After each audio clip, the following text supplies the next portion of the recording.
Hey guys, welcome back. It's your favorite Gimp with the Limp, and I am here with something I know many of you will be very excited to see spread across my table, and that is, of course, Fields of Fire 2 by GMT Games, and is designed by Ben Hall. This, of course, is the sequel to Fields of Fire, and this one used to be called The Old Breed, and I'm actually just now noticing when I'm talking to you guys that it's not here on the front anywhere. It just says Fields of Fire 2. Huh, interesting. Anyway, this is the creme de la creme, the Cadillac, the end-all be-all when it comes to solitaire war games. This one really is just the caviar on your table of what you can experience when it comes to solitaire wargaming. I mean, really just blows your mind. Real meaty, full of chrome. You have to dig your teeth into this one to really get your head wrapped around it.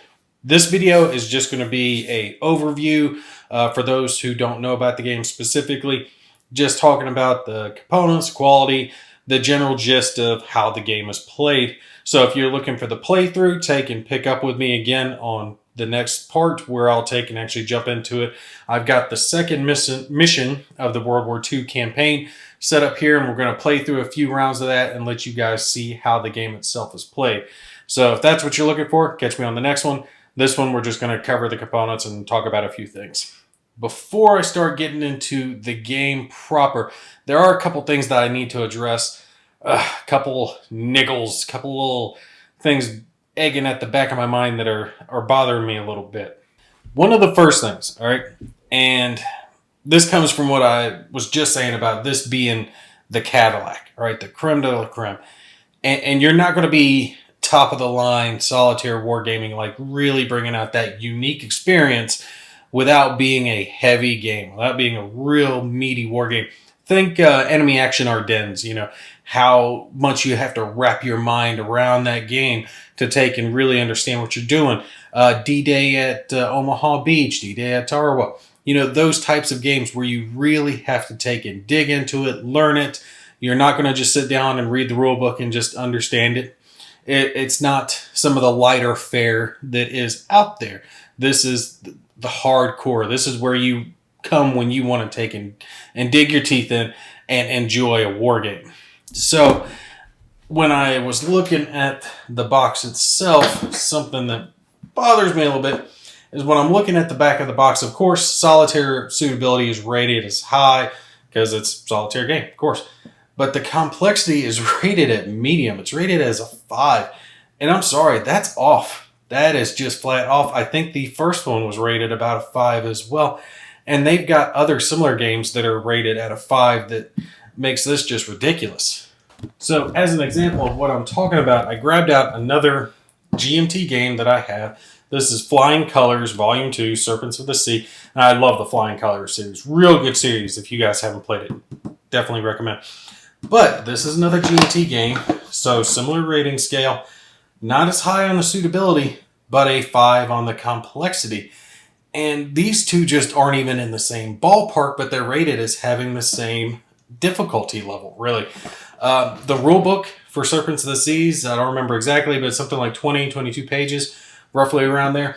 But the one for Fields of Fire here is 64 pages long. It is not 64 pages of light reading with thin text. Hold on, let me grab it actually, and I'll show you guys. It is 64 pages of deep college level reading, trying to figure out what's going on. And stuff like this, the examples, those are spread far throughout. There's not a whole lot of pictures in here. It's a lot of deep paragraphs and a lot of difficult concepts that you have to take and wrap your head around when it comes to this game.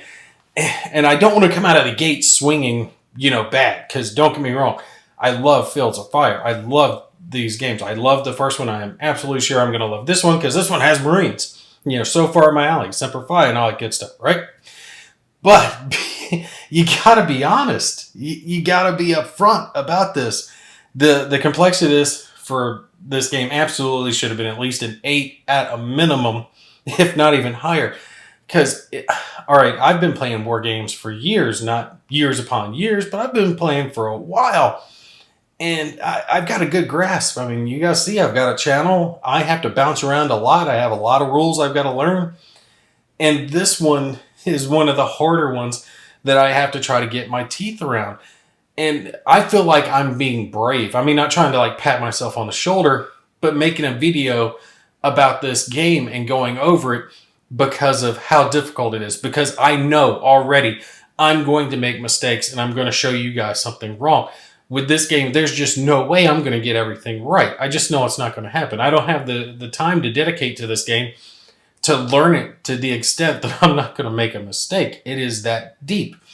And the thing is, some people want that, and it's fine. There's nothing wrong with it. There's nothing wrong with having a complexity level 8 or 7 or 9 or 12. You know, whatever it is when it comes to their low complexity level. You just need to be upfront about it. And honestly, I think they do that because they want sales. I think they're taking and rating it lower because they're afraid if they take and rate it more honestly, like putting at least a 7 or an 8 on there, saying, yeah, this one's a little more difficult. It's going to take you a little more to get your head wrapped around. They're afraid that people might not buy it. And I get that concern, but it does kind of make you seem a little off, and people aren't going to be as trusting with your rating scale the next time, because if they pick this up and try it and they see, okay, well, this is a hard game, especially if they're new to wargaming or solitaire wargaming, and they try to learn this and they're like, oh my God, this is a 5? This is middle of the road? You know, how much deeper does it get? And I don't want you guys to confuse size with complexity. Something like a World at War, I would rate as more complex than this, not just because of the rules, which the rules are vast in that game, but partly due to its size. It's enormous. There are some games out there, though, that, there are some games out there that are enormous that aren't difficult to learn. Thunder in the East, that I covered recently. Really streamlined game, has a lot of rules, but they're not overly complex. Fairly easy to get your teeth into. And that's what I'm talking about when it comes to this. I just wish they had been a little more upfront on that. And I think, honestly, it could hurt them on the back end when people do see, you know, they pick it up. If it's someone who isn't, and come on, how many people are actually buying stuff like this who aren't into war games? But, you know, if I went into a store and I wasn't, you know, experienced with war games, and I just said, oh, I'll give this one a try. It's middle of the road. It shouldn't be overly complex. And I sat down with the rule book and started trying to learn this thing, I would lose my friggin' mind. I would have no idea, especially if I didn't have a military background on top of it. Without that, I would truly be lost. It's almost a requirement with some of the stuff, and I'm still lost on some of this crap. So, like I said, I don't want to rant on it too much. That was a niggle for me. Something else, and this actually also does have to do with the box, and I know I'm not the only one who's complained about this because I've seen it on the forums. The little 2-inch box for this game, that's a joke. Come on, GMT, you guys have got to take and put this thing in a 3-inch box at minimum, if not a 4-inch box, because as it is, I've got, let me grab one for you guys. I've got 4 of these counter trays just to divide the counters up enough that it's not going to kill me trying to find what I need. Now, I could probably get by with 3 if I condense it down a little bit more, but it's going to take at least 3. I think I had 4 as well for the original Fields of Fire, but you want to take and have the counters spread out and spread throughout the trays enough that they're easy to dig out. You know, have your illumination and your HQs and your squads, because otherwise it's really going to be a hassle if you want to bring the game out. When I was setting it up earlier, it took me a little while to get all the counters pulled out. So a deeper box really would just make the difference, because as it is, I know with this game I'm going to have to buy another box to take and put the other components in, because this box itself, that's only going to hold the paper components and the cards. Afterwards, I am going to have to get a box just to put the trays in. Now, of course, they're not going to take and have, you know, the box big enough to fit 4 counter trays. I'm not an idiot. I understand that they can't do that. But even as it is, if you just bag the counters, you can't get them back in the box. So once you've opened it, you're going to have to do something else. You're going to have to get something else to put them in. there's just too much stuff in the box. It really needs a 3-incher. Okay, so let's take and actually start getting into the game proper now. And I do want you guys to understand the first couple of things that I'm niggling on. I don't want you to take it as me hating on the game. I am absolutely not hating on the game or the company at all. Love them both. I just wanted to get those things out of the way before we started talking about the game proper. Because like I said, this is the experience when it comes to solitaire wargaming. I would be hard-pressed to think of another game that has a better small unit leadership, small unit combat control feel, like that experience of controlling a company-sized unit in a chaotic combatic situation. There's nothing out there. I mean, there's no tactical feel. And I know you guys are looking at it and you're like, okay, well, how is it all that when it's just a card game? Well, this game really isn't a card game. The cards are just used to represent the map, which you guys can see is laid out here. This, like I said, is the mission 2. We've got our Palm Grove, 1 row of that, 2 rows of airfields, and there in the back is 1 row of jungle.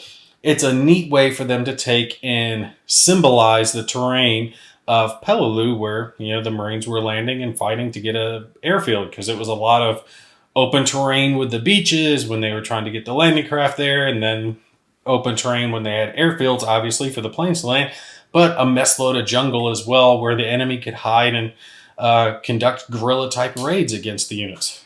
So the game at its heart, like I was talking about, is controlling a company-sized unit as you accomplish whatever mission is set out according to the campaign that you've chosen.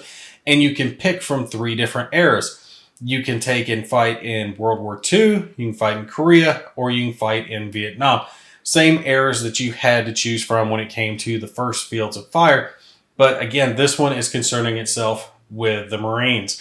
Peleliu, like I said, for World War II. You've got the Frozen Chosen for Korea. And then, damn, I just had a brain fart. When it came to Vietnam, Hue City. I had to grab up the old booklet here to remind myself. 1960, was that 8? Yeah, 1968 campaign in Hue City. I hope I'm saying that right. While I've got a scenario booklet in my hand, I'll go ahead and show you. Like I was saying, you've got a company that you're going to control, and there at the beginning of your scenario booklet, and this is something else that I was talking about when it comes to the difficulty. I didn't even mention the scenario booklets. These are the scenario booklets. They don't look like anything like you would imagine a scenario booklet would be, where it shows like picture of a map and a few words. This has charts and all that stuff, so it's a little deeper. But it gives you the units that you're going to have. And it's got neat stuff. Company headquarters, company XO, first sergeant, gunnery sergeant, runners. You got a mortar section and teams, machine gun command, company command, and then the multiple machine gun teams. Then you've got first, second, and third platoons with their platoon headquarters. So this will list down all the different types of units. And you do have other attachments that will come into play. Off to the side here, it shows other items that you can have with you, like smoke or Willie Pete's or green star clusters, whatever type illumination or smoke that you can use for different signaling or effects, or even demolition. I'm choking up here. Demolition or rocket propelled grenades, or all the other cool stuff that you can bring. And the game has tanks as well for both enemies and friendly forces and air forces. When we get into later campaigns, there are some helicopters that can come into the game. So like I was saying, what you'll do is you'll have your forces. They'll have a staging area, which is what this line of face down cards is here at the bottom. And your map will be the cards spread out there above you. These cards may or may not be face up, just depending on what map you're playing. In this one, I already know what they're going to be. It says very specifically Palm Grove, Airfield, Jungle, yada yada, on throughout, so you know what's coming up. Then you have your potential markers, potential contact markers, and that's going to tell you what type of enemy forces you have. And you'll have A, B, or C, and depending on which ones that you take and encounter will determine the level of hostility that you're going to come across. A being the strongest and C being the weakest. And you can see right here, there's a whole line of A that I'm getting ready to run into. Speaking of stuff that you can run into, I'm not going to take and get too heavy into the player aids because I will be showing those when we take and do our playthrough.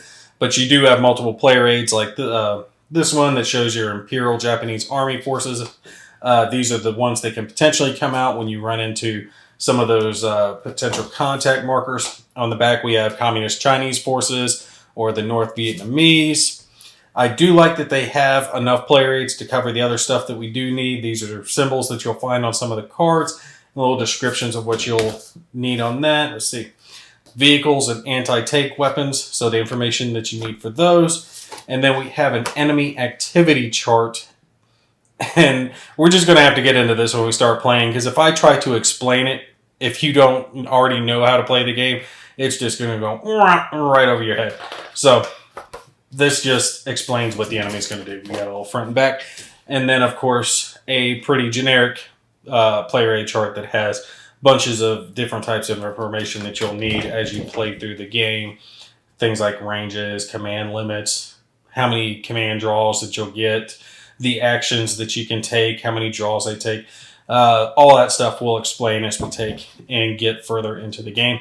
And then little blurbs about combat. So when it comes to the game itself, usual GMT stuff, quality cards, quality components, player aids, counters are great, nice and thick. I will not be taking the time to clip these like I did in the previous one, just because that takes so much effort, and I'd rather just jump right into the game. And honestly, if you guys watched the guesses my missus did on this, which, by the way, if you guys haven't heard, we did get confirmation baby will be here next week. So there will be a few days there where you won't be getting any videos from me. We're scheduled, and I will have a new little bundle of joy to show you guys here soon. But when she was showing the game, she was talking about how the counters pop out really easily. And they did with the counter sheets that came with the game. They were cut very nicely. It was a pain in the butt that some of them did fall out, but it really wasn't that many, and it made it very easy when I was pulling them out. So that usual issue that you get with counters, I get zoomed in on this, where they have those choppy corners that you want to round, is really kind of minimized. It's not that bad, and all the counters are nice in the same size.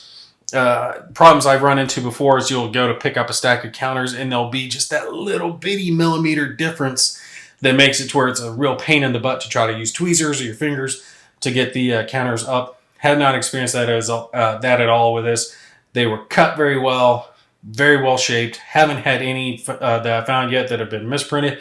So, like I was saying, as far as component quality goes, GMT hit it out of the park. Okay, so I've been talking for a while, and some of you are probably going, if you don't know about this game, like, well, okay, how does the game itself work? Well, that comes into play over here with this chart or this player aid rather, that keeps track of all of your commands and the different resources that your units have. And what it is, let me grab one here.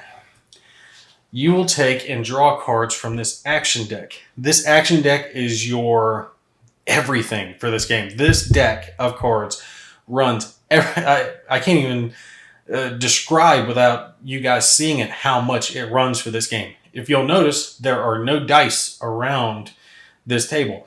This action deck performs the function of the dice. This action deck performs the function of telling you how many commands you're going to have for your different units. This action deck performs the function of telling you what type, or not only if you've been hit by an attack, but what type of damage and how much damage you've received. And it even has random number generator. So let me show you one of these cards because I'm talking it up here. You'll see when we get into all of this, but I was getting ready to explain with the chart over there. You have a little counter like that, commands available, and you're going to have that for each one of your commanding units. Depending on certain factors in the game, you'll take and draw a card for your commanding units, and you'll either get the top left or the little bottom right number there, so 3 or 2, and that tells you how many commands you take and issue off to your troops. Now, I'm trying to think of the best way to describe this so I don't get you going, wah, wah, wah, wah, yeah.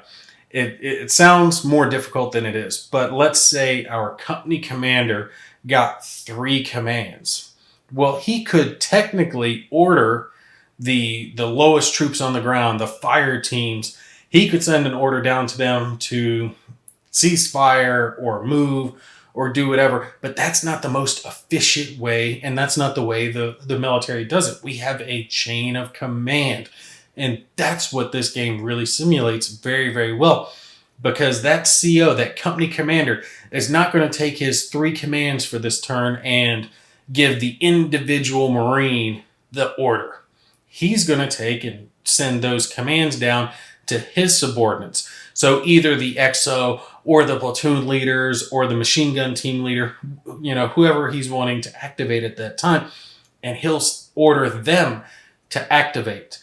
And when they activate, they will draw a card and they'll get so many orders that they can use to then pass on down the chain of command themselves. So let's say our CO, which I've got sitting over here, company commander, right there. Show it to you guys. And sorry, I do not have the image files for this game yet. I am going to see if I can find them so I can put the images in the corner for you guys. But sometimes I have a hard time getting them for GMT games, so I'll let you know whether or not I get them. I will try, though, to make it easier for when we do the playthrough. But there we go. We've got our company HQ, and like I said, he'll take and issue a command. So let's say he got those 3. Well, he could take those 3 commands and issue the order to activate to our 3, get zoomed in here, platoon commander. So we got 1st platoon, 2nd platoon, 3rd platoon. And those units, those commanders, will take and draw their own card, which will give them, which one is this, 2? I feel like my eyesight's going bad on me. I had to buy myself a set of reading glasses recently just to read this damn rulebook. Anyway, they'll take and draw their own cards, which will tell them how many orders they can take and use for this turn. And they'll use it to take and order the squads that they have under their command to go do X, Y, or Z. Push up, check out the potential contact, toss grenades, fall back, reconstitute, whatever the case may be. And the command structure is really what sets this game apart. It's really what makes it different. It's choosing how best to use the limited amount of orders that you're going to have each turn to your best effect to neutralize the threat and accomplish the mission. But not only do you have to worry about that, you have to worry about how you get those orders from the commander down to the unit itself. So not just being efficient, but how they have to travel. So let me show you guys these over here, some examples of things that we can use. Which one is this? Company net. All right, so you will have things like this, which is our company TAC radio and telephone and phone line. So communication is a very large part of this game. There is restrictions, though, because, depending on the time frame that you're dealing with, whether it's World War II, Korea, Vietnam, the communication equipment that you get to use does go up and become better equipment. And strangely enough, I think they've got some of the radios in this game that I actually used when I was still in the Marines, because Marines don't throw away shit and we don't get new gear. But you have to take and account for that. So the CO can't just take and yell down to the Palm Grove from the staging area. He has to have a communication. Now, you can take and do verbal communication on your own card. Hand signals, yelling at them, hey, dummy, hey, recruit, what are you doing? Shoot that way, if they're on the same terrain card. But if they're not, you have to account for that. That's where you're using your telephone lines or your radios. The radios in the older scenarios, the World War II ones, are not that good. They have a lot of restrictions. They need to have line of sight. If they don't have line of sight, they tend not to work. Although the ones I was using weren't much better. And that was in Iraq, so shit. These guys had probably the same equipment. Telephone lines tend to work better, more reliable communication, but they have the problem that they can be cut. show you the back of them here. Right there you see where it says cut, so they can be cut either by the enemy or potentially an explosion. But as you're going along, your troops, grab it, can take and throw, I keep flipping it over to the damn cut side, it just wants to be cut, can throw down some telephone line, and that telephone line will service the 8 cards around it. So you don't have to have a telephone line on every single card. You can kind of space them out a little bit and get yourself coverage there across the map. If you have, telephone up over here, it can work communications all the way back to the staging area if you got your telephone line in the right place. But like I said, the enemy does have the potential of cutting your line, which they can't do with your radio. Not only that, though, you can use things like colored smoke, of which there is green, purple, red, and blue or yellow or something like that. But you have smoke, you have the Willy Pete's, the green star clusters, red star clusters, parachutes, all that type stuff that real military forces will use. And you can assign orders to that, like ceasefire, shift fire, move towards objective, things like that. So if your telephone line has gotten cut, you could still issue that order because you come up with a battle plan. Actually, let me grab this to show you guys. There was this nice big log that comes with the game itself, and there on the back you can keep track of some of your attachments, fire sport, pyrotechnics. And you see right there where it says pyrotechnics that you can take and decide what the pyrotechnics mean. So red smoke means this, red star parachute means this, means ceasefire, means whatever.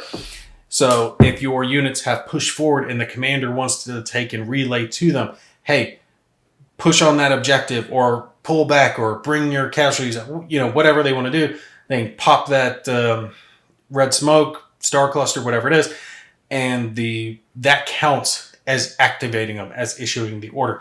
And that's really what this game comes down to, is getting so many orders from the top, and they actually do have the battalion symbolized as well in the game. Your company CO doesn't operate as well if he's not in contact with the battalion as he does when he is in contact with the battalion, and they have artillery and forward observers. We'll get into all that when we get into the game. But you take those orders from on high, you bring them down lower and lower into the actual troops themselves. They will execute that order and storm the position, storm the airfield, put down volleys of fire onto the enemy. And speaking of volleys of volume of fire, that's something else about this game, is like I said, you do not have dice rolls. This is simulated. The combat in this game is much more abstracted in the fact that it's how much volume of fire are you putting down range. Are you putting just small arms downrange? Are you putting automatic fire downrange? Small arms being like rifles, carbines, assault rifle, just depending on the year that you're playing at. Automatic weapons, heavier machine guns will put out automatic fire. Then you can have heavy weapons, which that's going to vary between some explosives and very heavy ordnance type weapons or heavy machine guns. And then you can have flamethrowers, grenades, and rocket propelled grenades and other cool stuff. But all of that has a certain type of volume of fire associated with it that's going to be put towards your enemy. It has a modifier associated with it, so when you're looking to see whether or not they've been hit or pinned or missed by your volume of fire, the more modifiers that you have, so the heavier the volume of fire, the more likely it is you'll get a hit, and then you'll take and look at the hit effect. And these are symbols that tell you what happens. We're not going to get into the specifics, but that's what the hit effects come into. And one more thing, while I'm holding the card, down here at the bottom, this is your random number generator. So if you have 2 things to decide from, you'll look under 2, 3, 4, so on down the line. If you want to randomize, for example, you have 3 units and you were trying to decide among them, what one of the 3 something was going to happen to, you would look under column 3, and this would tell you number 2 unit suffers X or does X, whatever it is you're trying to decide. Neat little system. like I said, this deck of cards, this is such a neat way to play this game because there is no dice. There is no rolling anything, and everything that you need is going to come down to the draw. And I'm not going to dig in too much into the deck because I do have I've already shuffled up. I don't know what to do again. But there's a reshuffle card in there. So once you hit that, you'll finish out your draws. And then you'll reshuffle it. So you'll keep doing this. And it's not just for you. You use these cards for the enemy too. Real elegant system, but it does take a lot to get your head wrapped around. Okay, so we're coming down to the end of my rambling, and I haven't even barely touched everything involved with this game. I really just like the fact that it simulates very well real-world military tactics and terminology and the way things are done, like how it's got lines of departure and your left and right lateral limits, to keep you from wandering into other friendlies' fields of fire. Can't remember the name of it. That thing where the machine gun's pointing down the line, and if you get rushed and you're getting ready to go down, the machine gunners will take and just point the machine gun down your friendly line and just hold the trigger down until the barrel melts, just trying to hold the enemy off. Final defensive position, final something line. Forget what it's called. It's got that in the game. Like real military tactics it has in the game. Because the designer was a military guy just like me. I think actually he was an officer, so he probably knows 10 times more about this crap than I do. And will beat the hell out of me this game because I have no tactical strategy or any of that crap, and I'm just going to get my counters killed. My point is there is a lot of simulation to this game. It is one of the most unique games that I've ever played, and for me, the fact that they have Marine Corps battles and units in the game, and it's just the symbols, I know, but it's me. It's military stuff. Anything that has a Marine, anything on it, I'm going to love. So I'll get a kick out of it. It has to do with our history. And any of you out there that have been in the Marines know that half of boot camp is jamming our history down your back. So you think that you're 10 feet tall and bulletproof, just like the guys that came before you. So you'll do dumb, heroic stuff like they did in the past to get remembered. Anyway, on to the game itself. We'll pick up with our next video with the actual playthrough part where my units that are down here in the staging area are going to push up in mission 2, the one that I've picked to do, because it's a little shorter and I can crack out the majority of it quicker for you guys and show you, the different aspects of the game. They only have to hold. There's like a Imperial Japanese Army counterattack coming in because this is simulating when Peleliu was invaded. The Marines have invaded up into the beach and they've taken that first little bit of land. They're past the beaches and the dunes. They're into that first little bit of actual growth, but now the Japanese are counterattacking. That's what mission 2 is. So we have to hold this first line. And if I understand it correctly, when we move up outside of the staging area, we'll take and come into contact with these contact markers. And as we take out these contact markers, more contact markers are placed down, and we have to keep holding off against them. So we're not going to just defeat what's here and be done. We're going to defeat what's here and something else will come up. But it goes from A to B to C. So it'll get weaker as it goes down, but so will I because they'll start wiping out all my different units. Anyway, like I said, we'll pick up on part 2. I'll cover the other stuff that I haven't even mentioned right now in the overview about the game. You'll see how it plays, how the action deck, which like I said, is the key, the crux of this game, is the way the action deck works. One of the most unique systems that I've ever seen in any game, and especially the communication system. I'll touch on this in the next video as well. There in the back of the rulebook is some rules for ease of play. And I've decided I'm going to use some of those because some of the tracking that you have to do in this game can get very, very fiddly. For example, the units have experience. I'm not going to worry about experience for these guys or the Japanese for that matter. Everyone's going to be lying. It'll just take one less thing off my mind to try to keep track of. Same thing as far as keeping track of ammo. I'm not going to worry about that. The machine guns can get very fiddly trying to keep track of their ammo. Some harder hitting things like mortars or rockets, depending on how the game plays out, I might worry about the ammo for those. But just trying to simplify it a little bit because it's going to be you'll see it. There's a lot of crunchy stuff going on. So if you can take that little bit of extra off, it does make it a little bit easier. There is one more rule as far as basically removing the requirement for communication to make the game easier.